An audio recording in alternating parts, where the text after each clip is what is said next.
ಅವರ main intention ಏನಾಗಿತ್ತು, ನನ್ನನ್ನು ರೇಪ್ ಮಾಡೋದು ಅಂತ ಆಕೆ ಸ್ಟೋರಿ ಹಾಕ್ಕೊಂಡಿದ್ದಾಳೆ. ಎಲ್ರಿಗೂ ನಮಸ್ಕಾರ, welcome back to the channel. Name is Madhu. ಒಂಥರ ಹೆಂಗಾಗ್ಬಿಟ್ಟಿದೆ ಅಂತಂದರೆ, ನಾವು ಯಾವತ್ತೂ ಯೋಚನೆ ಮಾಡ್ತೀವಿ ನಮ್ಮ ದೇಶದ ಹೆಣ್ಮಕ್ಳು, ನಮ್ಮ ನಾಡಿನ ಹೆಣ್ಮಕ್ಳು, ನಮ್ಮ ಮನೆಯ ಹೆಣ್ಮಕ್ಳು, ನಮ್ಮ ಸಂಬಂಧಿಕರು, ರಿಲೇಷನ್ಸ್, ಅಕ್ಕ ತಂಗಿ, ಹೆಂಡತಿ, ಅಮ್ಮ ಸೇಫಾಗಿರ್ಬೇಕು ನಮ್ಮ ಹೆಣ್ಮಕ್ಳು. ಅದರಲ್ಲೂ ನಮ್ಮ ದೇಶದಲ್ಲಿ ತುಂಬ ಸೇಫು ಹೆಣ್ಮಕ್ಳು ಅನ್ನೋದು ಒಂದು ಮಾತಿದೆ. ಆದರೂ ಒಂದು ಮಾತು ಬರ್ತಾ ಇರುತ್ತೆ, ಇಲ್ಲ ಗುರು ನಮ್ಮ ದೇಶದಲ್ಲಿ ದಿನಕ್ಕೆ ಅದೆಷ್ಟೋ ರೇಪು ಆ್ಯಂಡ್ ಮರ್ಡರ್ಸ್ ಆಗ್ತಾನೆ ಇರುತ್ತೆ, ಆಚೆ ಬರ್ತಾ ಇಲ್ಲ ಅಷ್ಟೇ ಅಂತ. ಇದೆಲ್ಲದ್ರ ಮಧ್ಯೆ ಒಂದು ಘಟನೆ ನಡೆದಿದೆ, ಅದು ಎಲ್ಲರೂ ನಿಮ್ಗೆ ಗೊತ್ತು ಅಂತ ಅಂದ್ಕೋತೀನಿ. ಫರ್ನಾಂಡಾ ಅಂತ ಒಬ್ಬರು ಬ್ರೆಜಿಲಿಯನ್ ಹುಡುಗಿ, 28 ವರ್ಷದ ಬ್ರೆಜಿಲಿಯನ್ ಹುಡುಗಿ ತನ್ನ ಗಂಡನ ಜೊತೆ ಪ್ರಪಂಚವನ್ನು ಸುತ್ತುವಂಥದ್ದೇ ಕೆಲಸ ಅವ್ರದ್ದು. ಯಾವಾಗಲೂ ಅದೇ ಕೆಲಸ ಅಂತ ಅನ್ಸುತ್ತೆ. ಅಂದರೆ ಇವರೆಲ್ಲ ಹಾಬೀಸ್ ಇವ್ರದ್ದು. ಎಲ್ಲೋ ಒಂದು ಸಾಫ್ಟ್ವೇರ್ ಕಂಪ್ನಿ, ಎಲ್ಲೋ ಲಕ್ಷಾಂತರ ರೂಪಾಯಿ ಸಂಬಳ ಬರುವಂಥ ಕೆಲಸ ಮಾಡ್ತಿರ್ತಾರೆ. ಜೊತೆಗೆ ಈ ದೇಶ ಸುತ್ತೋದು, ಎಲ್ಲಂದ್ರಲ್ಲಿ ಕ್ಯಾಂಪ್ ಹಾಕೋದು, ಪ್ರಕೃತಿನ ಎಂಜಾಯ್ ಮಾಡೋದು, ಇದು ಇವ್ರ ಕೆಲಸ. ನಾವು ಅದನ್ನು ಮಾಡ್ತೀವಿ. ನಾನು ಒಂದು 3 ಕಂಟ್ರೀಸ್ ಟ್ರಾವೆಲ್ ಮಾಡಿದ್ದೀನಿ, 1 ವರ್ಷ ಆಯಿತು. ಇನ್ನು ಮಿಕ್ಕಿ ದೇಶಗಳಿಗೆ ಎಲ್ಲೂ ಹೋಗೋಕ್ಕಾಗಲಿಲ್ಲ. ಓಕೆ, ಇಂಡೋನೇಷ್ಯಾಗೆ ಹೋಗಿ ಲ್ಯಾಂಡ್ ಆದಾಗ, ಇಂಡೋನೇಷ್ಯಾದ ಮಕಸ್ಸರ್ ಏರ್ಪೋರ್ಟಲ್ಲಿ ಲ್ಯಾಂಡ್ ಆಗಿ ಇಮಿಗ್ರೇಷನ್ ಮುಗಿಸ್ಕೊಂಡು ಇನ್ನೇನು ಏರ್ಪೋರ್ಟಿಂದ ಆಚೆ ಬರಬೇಕು. ಲಾಸ್ಟು ಸೆಕ್ಯೂರಿಟಿ ಚೆಕ್ ನಡೆಯುತ್ತೆ ನನಗೆ. ಅವಾಗ ಎಲ್ಲ ಇಮಿಗ್ರೇಷನ್ ಆಯ್ತಲ್ಲ, ಇನ್ನೇನು ಚೆಕಪ್ ಅಂತ ಕೇಳಿದೆ. ಯು ಆರ್ ಫ್ರಮ್ ಅಂದ ಅವನು. ಐ ಆಮ್ ಫ್ರಮ್ ಇಂಡಿಯಾ ಅಂದೆ. India is bad country no, ಹಾಗೆ ಹಿಂಗೆ. ಇಂಡಿಯಾ ಈಸ್ ಬ್ಯಾಡ್ ಕಂಟ್ರಿ, ಏನೋ ಹೇಳ್ತೀಯಾ ಅಂತೆಲ್ಲ ಕೇಳೋಕ್ಕಾಗಲ್ಲ. ಯಾಕೆ ಅಂತಂದರೆ ನಾನು ಹೋಗಿರೋದು ಟ್ರಿಪ್ಗೆ, ಅಲ್ಲಿ ಜಾಸ್ತಿ ಕ್ಯಾನ್ಸಲ್ ಮಾಡಿದ್ರೆ ಒಳಗಾಗ್ತಾರೆ. ಸರಿ ಆಯಿತು, ಏನು ಮಾಡ್ಬೇಕು ಹೇಳಪ್ಪ ಅಂದೆ. ನಿನ್ನ ಬ್ಯಾಗ್ ಕೊಡುಗರು ಎಲ್ಲ ಚೆಕ್ ಮಾಡಬೇಕು. ಸರಿ ಕೊಟ್ಟೆ. ಆಫೀಸರು ಒಂದು ಚೆಕ್ ಮಾಡಿದ, ಸೆಕ್ಯೂರಿಟಿ ಆಫೀಸರು ಏರ್ಪೋರ್ಟಲ್ಲಿ. ಎಲ್ಲೋ ಒಂದು ಮೈಂಡ್ ಅನ್ನಿಸ್ತಿತ್ತು, ನಮ್ಮ ದೇಶದ ಬಗ್ಗೆ ಹಿಂಗೆ ಮಾತಾಡ್ಬಿಟ್ನಲ್ಲ ಇವರು ಅಂತ. ಏನೂ ಇಲ್ಲ, ನಮ್ಮ ದೇಶದಿಂದ ಅವ್ರಿಗೆ ಏನೂ ತೊಂದರೆ ಇಲ್ಲ, ಏನಿಲ್ಲ. ನಮ್ಮ ರಾಜರಾಜ ಚೋಳ ಇದನ್ನಲ್ಲ, ನಮ್ಮ ಹಳೆಯ ರಾಜರುಗಳು, ಅವರು ಆ ದೇಶದಲ್ಲಿ ಎಷ್ಟೋ ದೇವಸ್ಥಾನಗಳನ್ನ ಕಟ್ಟಿದ್ದಾರೆ, ಆಳಿದ್ದಾರೆ, ಒಂದು ಒಳ್ಳೆ ಕೆಲಸಗಳನ್ನ ಮಾಡಿದ್ದಾರೆ. ಆದರೂ ನಮ್ಮ ದೇಶದ ಬಗ್ಗೆನೇ ನನ್ನ ಮಕ್ಕಳು ಡೌಟ್ ಪಡ್ತಾರಲ್ಲ ಅಂತ ಬೈಕೊಂಡು ಓದೇ, ಲೋಫ ನನ್ನ ಮಕ್ಕಳು ಹಂಗೆ ಹಿಂಗೆ ಅಂತ ಬೈಕೊಂಡು ಓದೇ. ಇರಲಿ, ಏನೂ ಮಾಡ್ದೇನೆ ಈ ಥರ ನಮ್ಮ ದೇಶದ ಬಗ್ಗೆ ಕೆಟ್ಟ ಹೆಸರು ಬರೋ ಥರ ಅವ್ರು ಮಾತಾಡ್ತಾರೆ, ಕೆಟ್ಟದು ಅನ್ನೋ ಥರ ನೋಡ್ತಾರೆ ನಮ್ಮ ದೇಶದ ಬಗ್ಗೆ. ಈ ಘಟನೆ ಆದಮೇಲೆ ಇಡೀ ಪ್ರಪಂಚದಾದ್ಯಂತ ಭಾರತದ ಬಗ್ಗೆ, ಇಂಡಿಯಾದ ಬಗ್ಗೆ ಎಷ್ಟೋ ಕೆಟ್ಟ ಟ್ವೀಟ್ಗಳು, ಕೆಟ್ಟ ಮೆಸೇಜ್ಗಳು, ಕೆಟ್ಟ ಒಪಿನಿಯನ್ಗಳು. ಎಂಥ ದುರಂತ ಅಂತಂದರೆ ಇದು. ಬ್ರೆಜಿಲಿಯನ್ ಲೇಡೀಸಿ ಏನಾಗಿದೆ ಅಂತಂದರೆ, ಸಿಂಪಲ್ ನಿಮಗೆಲ್ಲ ಗೊತ್ತು, ಒಂದು 2-3 ಡೇಸ್ ಬ್ಯಾಕ್ ಫರ್ನಾಂಡಾ ಅನ್ನೋ ಒಂದು ಹುಡುಗಿ ತನ್ನ ಗಂಡನ ಜೊತೆ ಪ್ರಪಂಚ ಸುತ್ತುವಂಥ ಕೆಲಸದಲ್ಲಿ ಪಾಕಿಸ್ತಾನ್ಗೆ ಹೋಗಿ, ಇಂಡಿಯಾಗೆ ಬಂದು, ಇಂಡಿಯಾದಿಂದ ಪಾಕಿಸ್ತಾನ್ಗೆ ಹೋಗಿ, ಪಾಕಿಸ್ತಾನದಿಂದ ಮತ್ತೆ ಇಂಡಿಯಾಗೆ ಬಂದು, ಜಾರ್ಖಂಡ್ನ ಅದು ಯಾವುದೋ ಡುಮ್ಕಾನೋ ಅಂತ ವಿಲೇಜ್ ಅದು, ಅಲ್ಲಿ ಕ್ಯಾಂಪ್ ಆಗ್ತಾರೆ. ಈ ನೋಮ್ಯಾಡ್ಸ್ಗೆ ಅಂದರೆ ಅಲೆಮಾರಿಗಳಿಗೆ, ಇವನ್ನೆಲ್ಲ ಅಲೆಮಾರಿಗಳು ಅಂತ ಕರಿತೀವಿ ನಾವು, ನೋಮ್ಯಾಡ್ಸ್ ಅಂತ. ಇವ್ರಿಗೆಲ್ಲ ಒಂದು ಅಭ್ಯಾಸ ಇರುತ್ತೆ, ಒಂದು ಕ್ಯಾಂಪ್ ಇರುತ್ತೆ ಅವ್ರ ಹತ್ರ.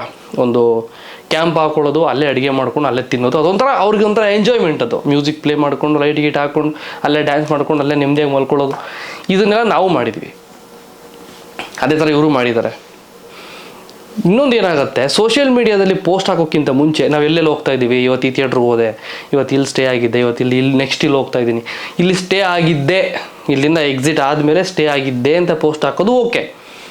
ಇಲ್ಲೇ ಸ್ಟೇ ಆಗಿದ್ದೀನಿ, ಇವತ್ತು ರಾತ್ರಿ ಇಲ್ಲೇ ಇರ್ತೀನಿ, ನಾಳೆ ಇಲ್ಲಿಗೆ ಹೋಗ್ತಾ ಇದ್ದೀನಿ, ನಾಳೆ ನೆಕ್ಸ್ಟ್ ಡೆಸ್ಟಿನೇಷನ್ ಇಲ್ಲಿ ಅಂತ ಫ್ಯೂಚರ್ ಪ್ಲ್ಯಾನ್ನ ಯಾರಿಗೂ ಯಾವತ್ತು ಹೇಳಕ್ಕೆ ಹೋಗ್ಬಿಡಿ. ನೋಮ್ಯಾಡ್ಸ್, ಸುತ್ತಾಡೋರು, ಟ್ರಿಪ್ ಹೋಗೋರು, ಬೈಕ್ ರೈಡ್ಸ್ ಹೋಗೋರು, ವ್ಲಾಗ್ ಮಾಡೋರು, ಯೂಟ್ಯೂಬರ್ಸು, ಕಾಂಟೆಂಟ್ ಕ್ರಿಯೇಟರ್ಸು, ಯಾರೂ ತಮ್ಮ ನೆಕ್ಸ್ಟ್ ಸ್ಟೆಪ್ನ ಬಿಟ್ಕೊಡ್ಬಾರ್ದು. ಬಿಕಾಸ್ ಇದನ್ನೆಲ್ಲ ಟ್ರ್ಯಾಕ್ ಮಾಡ್ತಾರೆ. ಪ್ರಪಂಚದಾದ್ಯಂತ ಫಾಲೋವರ್ಸ್ ಇರ್ತಾರೆ ಇಂಥವ್ರಿಗೆಲ್ಲ, ನೋಮ್ಯಾಡ್ಸ್. ಇವ್ರಿಗೆಲ್ಲ ಲಕ್ಷಾಂತರ ಜನ ಫಾಲೋವರ್ಸ್ ಇರ್ತಾರೆ. ಪ್ರಪಂಚದ ಮೂಲೆಯಿಂದ ನೋಡ್ತಾ ಇರ್ತಾರೆ ಅವ್ರು ಎಲ್ಲೆಲ್ಲಿ ಹೋಗ್ತಿದ್ದಾರೆ. ಯಾಕೆಂದರೆ ಅದು ನೋಡೋದೇ ಒಂದು ಖುಷಿ ಕೆಲವ್ರಿಗೆ. ಇದು ಆಗಿರೋದಿಲ್ಲಿ. ಇದನ್ನ ಏನಾಗಿದೆ, ಯಾರೋ ಫಾಲೋ ಮಾಡಿದ್ದಾರೆ ಇವ್ರನ್ನ, ಇವ್ರು ಎಲ್ಲೆಲ್ಲಿ ಹೋಗ್ತಾರೆ, ಏನೇನು ಫಾಲೋ ಮಾಡಿದ್ದಾರೆ. ಫಾಲೋ ಮಾಡಿ ನೆಕ್ಸ್ಟ್ ಎಲ್ಲಿ ಕ್ಯಾಂಪ್ ಹಾಕ್ತಾರೆ, ಒಂದು ಸ್ಟೋರಿಗಿರಿ ಹಾಕ್ತಾರೆ ಗೊತ್ತಾ ಇನ್ಸ್ಟಾಗ್ರಾಮಲ್ಲಿ, ಪಟ್ ಅಂತ ಊಟ ಮಾಡಲಿ, ತಿನ್ನಲಿ, ಬಾತ್ರೂಮ್ಗೆ ಹೋಗೋದು ಬಿಟ್ಟು ಎಲ್ಲ ಹಾಕ್ತಾರೆ. ಅದು ಪ್ರಾಬ್ಲಮ್ ಆಗಿರೋದಿಲ್ಲಿ. ಆ ಸ್ಟೋರಿ ಎಲ್ಲ ಹಾಕಿದ್ದಾರೆ ಏನು ಅಂತ ನೋಡ್ಕೊಂಡು ಇವ್ರನ್ನ ಟ್ರ್ಯಾಕ್ ಮಾಡಿ ಹೋಗಿ ಕ್ಯಾಂಪ್ ಹಾಕಿದ್ದಾರೆ. ತನ್ನ ಗಂಡನ ಎದುರಲ್ಲೇ 28 ವರ್ಷದ ಮಹಿಳೆ, ಬ್ರೆಜಿಲಿಯನ್ ಮಹಿಳೆನ ನಮ್ಮ ದೇಶದ ಜಾರ್ಖಂಡ್ ಒಂದು ಸ್ಟೇಟಲ್ಲಿ 7ರಿಂದ 8 ಜನ ಗ್ಯಾಂಗ್ ರೇಪ್, ಒಬ್ಬರಾದ ಮೇಲೆ ಒಬ್ಬರು ಗ್ಯಾಂಗ್ ರೇಪ್ ಮಾಡಿದ್ದಾರೆ. ನಾನು ಬದುಕಿದ್ದೇ ಹೆಚ್ಚು, ನಮ್ಮನ್ನು ಬಂದರು ರಾಬ್ ಮಾಡಿದ್ರು, ನಮ್ಮ ಹತ್ರ ಇರೋದೆಲ್ಲ ಕಿತ್ಕೊಂಡು ಹೋದ್ರು. ಬಟ್ ಅವರ ಮೇನ್ ಇಂಟೆನ್ಷನ್ ಏನಾಗಿತ್ತು, ನನ್ನನ್ನು ರೇಪ್ ಮಾಡೋದು ಅಂತ ಆಕೆ ಸ್ಟೋರಿ ಹಾಕ್ಕೊಂಡಿದ್ದಾಳೆ. ನಾನು ಬೇಕಾದ್ರೆ ಒಂದು ಸ್ಕ್ರೀನ್ಶಾಟ್ ಬೇಕಾದ್ರೆ ಹಾಕ್ತೀನಿ, ನೋಡ್ಕೊಳ್ಳಿ. ಆಕೆ ಏನು ಹಾಕಿದ್ಲು, ಫರ್ನಾಂಡ ಅನ್ನೋ ಒಬ್ಬಳು ಮಹಿಳೆ. ಇಲ್ಲಿ ಮುಖ್ಯವಾಗಿ ಏನಾಗ್ತಿದೆ ಅಂತಂದರೆ, ರೀಸೆಂಟಾಗಿ ನಮ್ಮ ಬೆಂಗಳೂರಿಗೊಬ್ಬರು ಯಾವ ದೇಶದ ಡಚ್ ಅನ್ಕೋತೀನಿ, ಡಚ್ ಪ್ರಜೆ ಆತ, ಫಾರಿನ್ ಅವರು. ಈಗಲೂ ಇಂಡಿಯಾದಲ್ಲೇ ಇರಬೇಕು ಅನ್ಕೋತೀನಿ. ಇನ್ನೂ ಆ ವ್ಯಕ್ತಿ ಗೊತ್ತಿಲ್ಲ ಇಂಡಿಯಾದಲ್ಲಿ ಇದ್ದಾರೆ ಏನೋ ಅಂತ ಗೊತ್ತಿಲ್ಲ. ಇನ್ನೂ ಇಂಡಿಯಾದ ವೀಡಿಯೋಸ್ ಹಾಕ್ತಾ ಇದ್ದಾರೆ ಅವರು, ಆಯಿತಾ. ಬೆಂಗಳೂರಿನ ಸಂಡೇ ಬಜಾರ್ಗೆ ಹೋಗ್ತಾರೆ. ಅಲ್ಲಿ ಏನೋ ಕ್ಯಾಮ್ರಾ ಇಟ್ಕೊಂಡು ಹೋದಾಗ ಒಬ್ಬ ಮುಸ್ಲಿಂ ವ್ಯಕ್ತಿ ಆತನನ್ನು ಇಟ್ಕೊಂಡು ಗಲಾಟೆ ಮಾಡಿ ಸ್ವಲ್ಪ ಎಳೆದಾಡಿ ಅದು ಕೇಸಾಗಿ ನಾವೆಲ್ಲ ಮಾತಾಡಿದ್ವಿ, ಅದೆಲ್ಲ ನಿಮಗೆಲ್ಲ ಗೊತ್ತು. ಅವತ್ತೇ ಅಂದ್ಕೊಂಡ್ವಿ ನಾವು, ಇಡೀ ದೇಶದ ಮರ್ಯಾದೆ ಹೋಯಿತು ನಮ್ಮದು ಜಸ್ಟ್ ಎಳೆದಾಡಿದ್ದಕ್ಕೆ. ಒಬ್ಬ ಮಹಿಳೆನ ರೇಪ್ ಮಾಡಿದ್ರೆ 7ರಿಂದ 8 ಜನ ಸೇರಿಕೊಂಡು ಹಿಂಸೆ ಕೊಟ್ಟು ಅವಳ ಗಂಡನಿಗೆ ಮುಖಾಮುಖಿ ನೋಡದೆ ಚೆಚ್ಚಿ ಹೊಡೆದಾಕಿ ಸಾಯಿಸೋದೊಂದು ಬಾಕಿ ಅಂತೆ ಆತನ್ನು. ಇಷ್ಟೆಲ್ಲ ಮಾಡಿ ಒಬ್ಬಳು ಮಹಿಳೆನ ರೇಪ್ ಮಾಡಿ, ಗ್ಯಾಂಗ್ ರೇಪ್ ಮಾಡಿ ಇಷ್ಟು ಹಿಂಸೆ ಕೊಟ್ಟರೆ ನಮ್ಮ ದೇಶಕ್ಕೆ ಯಾರೇ ಬರ್ತಾರೆ? ಟೂರಿಸಮ್ ಈ ಮೋದಿಯವರಾಗಿರ್ಬೋದು, ಅಂದರೆ ಗೌರ್ಮೆಂಟ್ ಬೇಡ, BJP ಕಾಂಗ್ರೆಸ್ ಬೇಡ, ಈಗ ಇರೋ ಪ್ರಧಾನಮಂತ್ರಿಗಳ ಬಗ್ಗೆ ಹೇಳ್ತೀನಿ. ಟೂರಿಸಮ್ ಅನ್ನೋದನ್ನು ಒಂದು ರೇಂಜ್ಗೆ ಡೆವಲಪ್ ಮಾಡಬೇಕು, ಒಳ್ಳೆ ರೀತಿಯಲ್ಲಿ ಬೆಳೆಸಬೇಕು ನಮ್ಮ ದೇಶನ ಅನ್ನೋ ಒಂದು ದೃಷ್ಟಿಯಲ್ಲಿ ಏನೇನೋ ಡೆವಲಪ್ಮೆಂಟ್ ಮಾಡ್ತಾ ಇದ್ದಾರೆ ಟೂರಿಸಮ್ ಅಂತ. ಇನ್ನೆಲ್ಲಿ ಟೂರಿಸಮ್ ಗುರು? ನಾನು ಇದೇ ಇಂಡೋನೇಷ್ಯಾದ ಏರ್ಪೋರ್ಟ್ ಕತೆ ಹೇಳಿದ್ನಲ್ಲ, ಏರ್ಪೋರ್ಟಿಂದ ಹೋಗ್ತಿದ್ದಂಗೆ ನಾನೊಂದು ತೊರಾಜ ಅನ್ನೋ ಒಂದು ಜಾಗಕ್ಕೆ ಹೋದೆ. ಅಲ್ಲಿಂದ ಒಂದು ನೈಟ್ ಜರ್ನಿ 1200 ಕಿಲೋಮೀಟರ್. ಅಲ್ಲಿ ಹೋಗಿ ಜಾಯ್ನ್ ಆದೆ, ಅಲ್ಲಿ ಒಂದು ಗುಂಪನ್ನ ಜಾಯ್ನ್ ಆದೆ. ನಮ್ಮ ಗೈಡ್ ಇದ್ದರು. ಗೈಡ್ ನನ್ನ ಕರ್ಕೊಂಡೋಗಿ ಗುಂಪಿಗೆ ಪರಿಚಯ ಮಾಡಿಕೊಟ್ಟಾಗ, where are you from? I am from India. Oh from India, welcome to Toraja ಅಂದರು. ಒಬ್ಬ ಭಾರತೀಯನನ್ನು ನೀವು ಯಾವುದೇ ಕಂಟ್ರಿಗೆ ಹೋಗಿ, ನೀವು ಎಲ್ಲೇ ಯಾವುದೇ ದೇಶಕ್ಕೆ ಹೋಗಿ, ನೀವು ತುಂಬ ಅದ್ಭುತವಾಗಿ ನಮ್ಮದೇ ಜನ ಇವರು ಅನ್ನೋ ಒಂದು ಅಷ್ಟು ಆಸೆ ಪಟ್ಕೊಂಡು ಇಷ್ಟಪಟ್ಟು ಮನಸ್ಫೂರ್ತಿಯಾಗಿ ಸ್ವಾಗತ ಮಾಡ್ತಾರೆ. ಹೇಯ್ ಬಾಪ, ಅವ್ರ ಭಾಷೆಯಲ್ಲಿ ಏನೋ ಮಾತಾಡಿದ್ರೆ ಅದು ತಗೊಂಬ ಇದು ತಗೊಂಬ, ಒಂದು 4-5 ಖಾದ್ಯಗಳನ್ನು ತಂದಿಟ್ಟರು ನನ್ನ ಮುಂದೆ. ಊಟ ತಿಂಡಿ, ಕಾಫಿ, ಟೀ, ಜ್ಯೂಸು ಏನೇನೋ ತಂದಿಟ್ಬಿಟ್ರು. ನನಗೆ ಇದೆಲ್ಲ ತಿನ್ನೋಕ್ಕಾಗಲ್ಲ, ಒಂದು 2 ತಿಂತೀನಿ ಅಂದ್ಬಿಟ್ಟು ತಿಂದೆ, ತೃಪ್ತಿಯಾಗಿ ತಿಂದೆ. ಇಂಥ ಆತಿಥ್ಯ ನಮಗೆ ಸಿಗ್ತಾ ಇದೆ ಅಂತಂದರೆ ನಮ್ಮ ಪೂರ್ವಜರು, ನಮ್ಮ ಹಳೆಯ ಕಾಲದ ರಾಜರುಗಳು ಮತ್ತು ನಮ್ಮ ದೇಶದ ಹೆಮ್ಮೆಯ ಇತಿಹಾಸ ಇರೋದರಿಂದ ನಮಗೆ ಇಷ್ಟು ಮರ್ಯಾದೆ ಸಿಗ್ತಾ ಇರೋದು. ಈ ರೀತಿ ಆಗ್ಬಿಟ್ರೆ ಒಬ್ಬ ಮಹಿಳೆಗೆ ಗ್ಯಾಂಗ್ ರೇಪು. ನಾವೀಗ ನಮ್ಮ ಕರ್ನಾಟಕದವರು ಹುಡುಗಿರಾಗಲಿ ಹುಡುಗರಾಗಲಿ ರೈಡ್ಸ್ ಹೋಗ್ತಿರ್ತಾರೆ, ಎಲ್ಲಂದ್ರಲ್ಲಿ ಸುತ್ತಾ ಇರ್ತಾರೆ, ಎಲ್ಲಂದ್ರಲ್ಲಿ ಕ್ಯಾಂಪ್ ಹಾಕ್ತಾರೆ, ಟೆಂಟ್ ಹಾಕ್ಬಿಟ್ಟು ಕ್ಯಾಂಪ್ ಹಾಕ್ಕೊಂಡು ಮಲ್ಕೋತಾರೆ.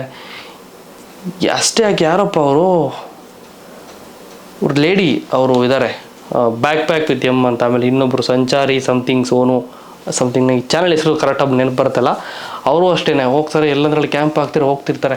ನಮ್ಮ ಹೆಣ್ಮಕ್ಳು ಹೋಗ್ತಾರಲ್ರಿ. ಈಗ ನಾವು ಹೆಂಗ್ರಿ ಧೈರ್ಯದಿಂದ ಕಳಿಸ್ಕೊಡ್ಬೇಕು ಅವ್ರನ್ನೆಲ್ಲ? ನಾವು ಹೋಗ್ರಿ ಸುತ್ತರ್ಕೊಂಬ ಹೋಗೋ, ದೇಶ ಸುತ್ತು ಕೋಶ ಓದು ಅಂತ ಹೇಳೋದು ಮಾತ್ರ ಅಲ್ಲ. ಈ ರೀತಿ ಘಟನೆಗಳು ನಡೆದಾಗ ನಮ್ಮ ದೇಶದಲ್ಲೇ ಈ ಥರ ಆಗ್ಬಿಟ್ರೆ ನಮ್ಗೆ ಮರ್ಯಾದೆನೂ ಹೋಗುತ್ತೆ. ಒಂಥರ ಹೆಂಗಾಗ್ಬಿಟ್ಟಿದೆ ಅಂತಂದ್ರೆ, ಏನು ಗುರು ಈ ಥರನ ಕತೆ? ದೇಶದ ಮರ್ಯಾದೆ ಈ ಪ್ರಪಂಚದ ಮುಂದೆ ಹರಾಜಾಗ್ತಾ ಇದೆ ಇವತ್ತು. ಆ 7-8 ಜನನ್ನ ನನ್ನ ಕೇಳಿದ್ರೆ ಡೈರೆಕ್ಟಾಗಿ ಹೇಳ್ತೀನಿ, ಸಾಮಾನು ಕಟ್ ಮಾಡಬೇಕು, ಇನ್ನೇನು ಮಾಡಬಾರ್ದು ಈ ಬೋಳಿ ಮಕ್ಕಳನ್ನ. ಇಂಥ ಲುಚ್ಚ ಲಫಂಗಗಳನ್ನು ಬದುಕೋಕೆ ಬಿಡಬಾರ್ದು, ಡೈರೆಕ್ಟಾಗಿ ಮುಗಿಸ್ಬಿಡ್ಬೇಕು. ಆ ನ್ಯಾಯಬದ್ಧವಾಗಿ ಲೀಗಲ್ಲಾಗಿ ಅವ್ರ ಜೀವನನೇ ಮುಗಿಸ್ಬೇಕು. ಇಲ್ಲಾಂದರೆ ಇಂಥವ್ರಿಂದ ದೇಶಕ್ಕೆ ಕಂಟಕ, ದೇಶಕ್ಕೆ ಕೆಟ್ಟ ಹೆಸರು. ಹಿಂಗಾಗ್ತಾ ಇದೆ. ನಾವೆಲ್ಲ ಕುತ್ಕೊಂಡು ಮಾತಾಡ್ತೀವಿ ಇವತ್ತು, ಏನೋ ಒಬ್ಬ ಫಾರಿನ್ ಟೂರಿಸ್ಟ್ಗೆ ಹಿಂಗೆ ಆಗೋಯ್ತಂತೆ ಅಂತ. ಆದರೆ ನಮ್ಮ ದೇಶದ ಹೆಣ್ಮಕ್ಳಿಗೆ ನಮ್ಮ ದೇಶದಲ್ಲೇ, ನಮ್ಮ ರಾಜ್ಯದಲ್ಲೇ, ನಮ್ಮ ಊರಲ್ಲೇ ನಡೀತಿರುತ್ತೆ. ಬೆಳಕಿಗೆ ಬಂದಿರೋಲ್ಲ ಅಷ್ಟೇ. ಬೆಳಕಿಗೆ ಬಂದಾಗಲೂ ಹಿಂಗೆ ಮಾತಾಡ್ತೀವಿ ನಾವು. ಆದರೆ ಯಾವುದಕ್ಕೂ ಜಸ್ಟಿಸ್ ಅನ್ನೋದಿಲ್ಲ. ನಮ್ಮ ದೇಶದಲ್ಲಿ ರೇಪು, ಮರ್ಡರು, ಮಗದೊಂದು ಈ ಹೆಂಗಸರಿಗೆ ಹರಾಸ್ಮೆಂಟ್ ಅಂತ ಆದಾಗ ಬ್ರೇಕಪ್ ಆಗೋದು, ಪರಸ್ಪರ ಒಪ್ಪಿಗೆ ತಗೊಂಡು ಡಿವೋರ್ಸ್ ಆಗೋದು, ಬ್ರೇಕಪ್ ಮಾಡ್ಕೊಳ್ಳೋದು, ಅದೆಲ್ಲ ಬೇರೆ ಕಥೆಗಳು. ಆದರೆ ಈ ರೀತಿ ಆದಾಗ ಕಠಿಣವಾದಂತಹ ಶಿಕ್ಷಣ ಯಾವತ್ತೂ ನಮ್ಮ ದೇಶ ಕೊಡುತ್ತೋ ಅಲ್ಲಿ ಗಂಟ ಇದೆಲ್ಲ ನಿಲ್ಲೋದಿಲ್ಲ ಅಂತ ಹೇಳಕ್ಕೆ ಇಷ್ಟಪಡ್ತೀನಿ. ಮಾಡಕ್ಕಂಗೆ ಗಡಗಡ ನಡಗಬೇಕು. ನನ್ನ ಫ್ರೆಂಡ್ ಹೇಳ್ತಿದ್ರು, ಉತ್ತರ ಪ್ರದೇಶದಲ್ಲಿ ಏನಾದರೂ ಈ ಘಟನೆ ಆಗಿದ್ದಿದ್ರೆ ಇವತ್ತು ಯೋಗಿ ಆದಿತ್ಯನಾಥ್ ಇದಾರಲ್ಲ, ಅಲ್ಲಿ ಕಾಲು ಮುರಿದು ಕೈನ ತಿರುಗಿಸಿ ಮುಖನ ಹಿಂದಕ್ಕೆ ತಿರುಗಿಸಿ ತಮ್ಮ ಬಾಡಿ ಪಾರ್ಟ್ಸ್ಗಳು ಏನೇನಾಗಿದೆ ಅಂತ ನೋಡ್ಕೊಳಕ್ಕೆ ಆಗದಿರೋ ರೇಂಜಿಂಗ್ ಮಾಡ್ತಾಯಿದ್ರು ಅಂತ ಯಾರೋ ನಮ್ಮ ಸ್ನೇಹಿತೊಬ್ರು ಹೇಳ್ತಾಯಿದ್ರು. ಆ ರೀತಿಯಾದ ಒಂದು ಕಠಿಣವಾದಂತಹ ಶಿಕ್ಷಣ ನಮ್ಮ ದೇಶದಲ್ಲಿ ಹೆಣ್ಮಕ್ಳಿಗೆ ರೇಪ್ ಮಾಡಿದವರು ಕೊಡಬೇಕು. ನಮ್ಮ ದೇಶದಲ್ಲಿ ಯಾವತ್ತು ಇದಕ್ಕೆಲ್ಲ ಕಠಿಣವಾದಂತಹ ರೂಲ್ಸ್ ಆ್ಯಂಡ್ ರೆಗ್ಯುಲೇಷನ್ಸ್ ಬರುತ್ತೋ ಅದೆಲ್ಲ ಬಿಟ್ಬಿಟ್ಟು ಟ್ರಾಫಿಕ್ ರೂಲ್ಸು, ಸಿಗ್ನಲ್ ಜಂಪ್ ಮಾಡೋದು ಎಷ್ಟು ಫೈನು, ಒಂಚೂರು ಸಿಗ್ನಲ್ ಜಂಪ್ ಮಾಡಿ ಒಂಚೂರು ಮುಂದಕ್ಕೆ ಹೋಗ್ಬಿಟ್ರೆ DL ಇಲ್ಲ ಅಂದರೆ, ಇನ್ಶೂರೆನ್ಸ್ ಇಲ್ಲ ಅಂದರೆ ಅದಕ್ಕಷ್ಟು ಫೈನ್, ಇದಕ್ಕಿಷ್ಟು ಫೈನು, ಇದೇ ಮಾಡ್ಕೊಂಡು ಹೋಗ್ತಾ ಇದ್ದಾರೆ ನಮ್ಮವರಷ್ಟೇ. ನಾನು ಡೈರೆಕ್ಟಾಗಿ ಹೇಳ್ತೀನಿ ಗುರು, ಐ ಹೇಟ್ ಇಟ್. ಇದ್ರ ಬದಲು ಕಠಿಣವಾದಂಥ ಕಾನೂನನ್ನು ಈ ಥರ ವಿಚಾರಗಳು ತೊಗೊಂಡು ಬನ್ನಿ. ಆವಾಗಾದರೂ ನಮ್ಮ ದೇಶದ ಮರ್ಯಾದೆ ಒಂಚೂರಾದ್ರೂ ಉಳಿಯುತ್ತೆ, ನೋಡೋಣ. ಇಷ್ಟು ಹೇಳಬೇಕಿತ್ತು. ಸೀರಿಯಸ್ಲಿ ಬೇಜಾರಾಗುತ್ತೆ ಅವರು. ಈ ರೀತಿ ಬೇರೆ ಬೇರೆ ದೇಶಗಳ ಮುಂದೆ, ಪ್ರಪಂಚದ ಮುಂದೆ ಭಾರತದ ಮರ್ಯಾದೆ ಈ ರೇಂಜ್ಗೆ ಹರಾಜಾಗ್ತಾ ಇದೆ ಅಂತಂದ್ರೆ ನಾನು ಏನು ಮಾಡೋದು ಒಂದು ಅರ್ಥ ಆಗ್ತಾ ಇಲ್ಲ. ನಿಜವಾಗ್ಲೂ ಯಾವ ರೀತಿ ರಿಯಾಕ್ಟ್ ಆಗಬೇಕು. ನಾವು ಫಾರಿನ್ಗೆ ಹೋಗ್ತೀವಿ ಗುರು, ನಾವು ಹೋಗ್ತೀವಿ ಫಾರಿನ್ಗೆ. ಇನ್ನೊಂದು ಹೇಳ್ತೀನಿ, ಅಫ್ಘಾನಿಸ್ತಾನಲ್ಲಿ ತಾಲಿಬಾನ್ ಅಟ್ಯಾಕ್ ಆದಾಗ, ತಾಲಿಬಾನ್ ಅವರು ತಮ್ಮ ಹ್ಯಾಂಡ್ ಓವರ್ಗೆ ತಗೊಂಡಾಗ ಅಫ್ಘಾನಿಸ್ತಾನ 2 to 3-4 years ಬ್ಯಾಕ್ ಆಗೋಯ್ತದು ವಿಷಯ, ತುಂಬ ಹಳೇದಾಗೋಯ್ತು. ನಮ್ಮ ಭಾರತದ ಬಾವುಟವನ್ನು ಹಿಡ್ಕೊಂಡು ನಿಂತ್ಕೊಂಡಿದ್ರೆ ಸಾಕಂತೆ, ಅವ್ರನ್ನ ಏನು ಮಾಡ್ತಾ ಇರಲಿಲ್ವಂತೆ. ಅಷ್ಟು ಗೌರವ ನಮ್ಮ ದೇಶಕ್ಕಿದೆ.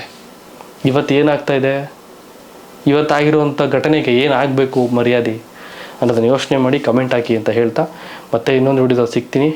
ಒಂದು ಚಿಕ್ಕ ಮಗುದು ಹೊಡೆದ್ಬಿಟ್ಟು ಈ ಥರ ಮಾಡಿದ್ರಲ್ಲ, ಅದ್ರ ಬಗ್ಗೆ ಮಾತಾಡೋಣ ಅಂತ ಅಂದ್ಕೊಂಡೆ. ನೆಕ್ಸ್ಟ್ ವಿಡಿಯೋದಲ್ಲಿ ಸಿಗ್ತೀನಿ ಅಂತ ಹೇಳ್ತಾ, ಕಮೆಂಟ್ ಮಾಡಿ ಇವ್ರಿಗೆ ಈ ಸೂಳೆ ಮಕ್ಕಳಿಗೆ ಏನು ಮಾಡಬೇಕು. ದೇಶದಲ್ಲಿ ಹುಟ್ಟಿ, ನಮ್ಮ ದೇಶದಲ್ಲಿ ಹುಟ್ಟಿ, ನಮ್ಮ ದೇಶಕ್ಕೆ ಕೆಟ್ಟ ಹೆಸರು ತರುವಂಥವ್ರನ್ನ ತಾಯಿ ಲಾಡಿ ಬಿಚ್ಚೋರು ಅಂತ ಕರಿಬೋದು. ನಾನು ಡೈರೆಕ್ಟಾಗಿ ಹೇಳ್ತೀನಿ, ಯಾವನ್ ಏನು ಬೇಕಾದ್ರೂ ಅಂದ್ಕೊಳ್ಳಿ, ಇಂಥ ಬೋಳಿ ಮಕ್ಕಳನ್ನ ಹಾಗೆ ಕರಿಬೇಕು, ಸೂಳೆ ಮಕ್ಕಳು ಅಂತಲೇ ಕರಿಬೇಕು ಇಂಥವ್ರನ್ನ. Thank you. ಕಮೆಂಟ್ ಮಾಡಿ, ಸಿಗ್ತೀನಿ ಮತ್ತೆ.